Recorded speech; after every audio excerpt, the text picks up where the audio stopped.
से दुनिया भर में फैला कोरोना कई देशों पर तो कहर बनकर टूटा है।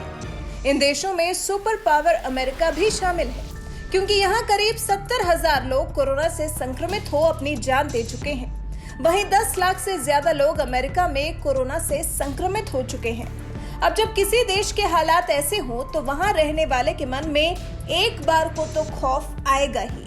लेकिन राष्ट्रपति ट्रंप मानो इस बीमारी से डर ही नहीं रहे और देश में जारी लॉकडाउन को खोलने की बात कर रहे हैं। जी हां, ट्रंप ने पहले अपने देश के नागरिकों को वॉरियर्स बताया और उसके बाद घोषणा कर दी कि अब हमारा देश कोरोना से जंग के अगले चरण में है, यानी कि सुरक्षित है और देश को फिर से खोलने के चरण में है। ट्रंप के मुताबिक क्योंकि वो नई थेरेपी और वैक्सीन तैयार करने की दिशा में तेजी से आगे बढ़ रहे हैं, इसलिए अब देश में शटडाउन खत्म कर देना चाहिए। ट्रंप ने कहा, कुछ बेहतर होने जा रहा है। हमने शानदार प्रगति की है। हम नई थेरेपी और वैक्सीन तैयार कर रहे हैं। 90 क्लिनिकल ट्रायल चल रहे हैं और सैकड़ों ट्रायल अभी शुरू होने वाले हैं। तो ऐसे में देश में शटडाउन को फिर से खोलना चाहिए। फिर उसके बाद ट्रंप ने हनीवेल के शानदार काम की भी प्रशंसा की।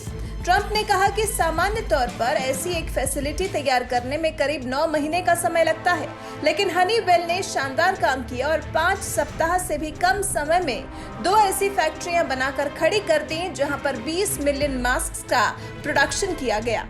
ट्रंप का मानना है कि क्योंकि अमेरिका अभी कोरोना संकट से लड़ने में कामयाब रहा है, बहुत से लोगों की जिंदगी बचाई है, तो अब इकोनॉमी को बचाने का समय आ गया है।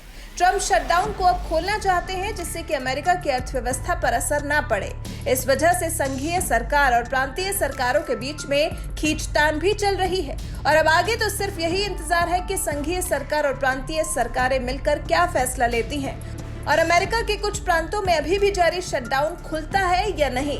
फिलहाल ट्रंप को तो लग रहा है कि कोरोना से जंग को वो जीत ले गए हैं।